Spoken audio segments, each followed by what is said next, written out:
Contemplar l'Evangeli d'avui. Dia litúrgic, primer diumenge d'Advent. Text de l'Evangeli segons Sant Lluc.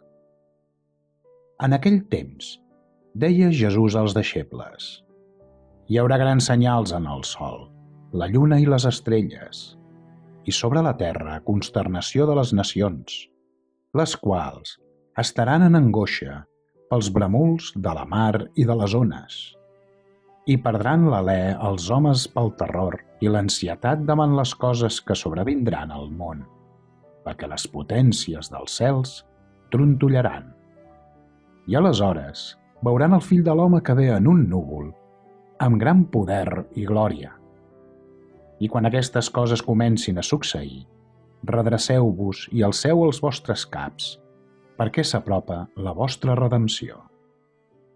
Vosaltres pareu atenció, no sigui que els vostres cors s'ofusquin pel llibertinatge i l'embriaguesa i les preocupacions d'aquesta vida, i us sobrevingui de sobte aquell dia, ja que com un llaç caurà damunt de tots els qui habiten sobre la faç de tota la terra. Per tant, vigileu pregant en tot moment, per tal que pugueu escapar-vos de totes aquestes coses que han de succeir i mantenir-vos ferms davant del Fill de l'Home. Comentari: Mossèn Antoni Querol i Hostenc, Sant Cugat del Vallès. Vigileu pregant en tot moment, per tal que pugueu mantenir-vos ferms davant del Fill de l'Home. Avui, just en començar un nou any litúrgic, fem el propòsit de renovar la nostra il·lusió i la nostra lluita personal en vista a la santedat pròpia i de tots. Ens hi convida la pròpia Església, tot recordant-nos en l'Evangeli d'avui la necessitat d'estar sempre preparats, sempre enamorats del Senyor. Vosaltres pareu atenció, no sigui que els vostres cors s'ofusquin pel llibertinatge i l'embriaguesa i les preocupacions d'aquesta vida. Notem, però, un detall que és important entre enamorats. Aquesta actitud d'alerta, de preparació, no pot ser intermitent, sinó que ha d'esdevenir permanent. Per això ens diu el Senyor: vigileu pregant en tot moment. En tot moment. Aquesta és la justa mesura de l'amor. La fidelitat no es fa a base d'un ara sí, ara no.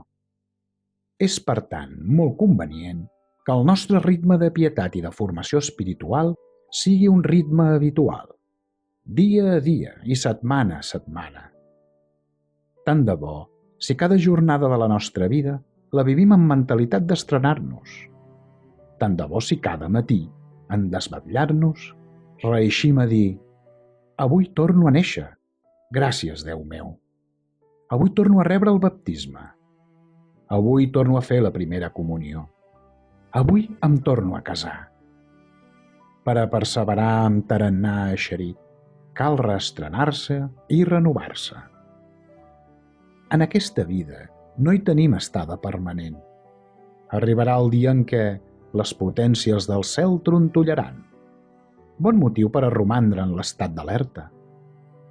Però, en aquest Advent, l'Església afegeix un motiu molt bonic per a la nostra joiosa preparació. Certament, un dia els homes veuran el Fill de l'Home que ve en un núvol, amb gran poder i glòria. Ara, però, Déu arriba a la terra amb mansuetud i discreció, en forma de nadó, fins al punt que Crist es va veure embolcallat dins d'una menjadora.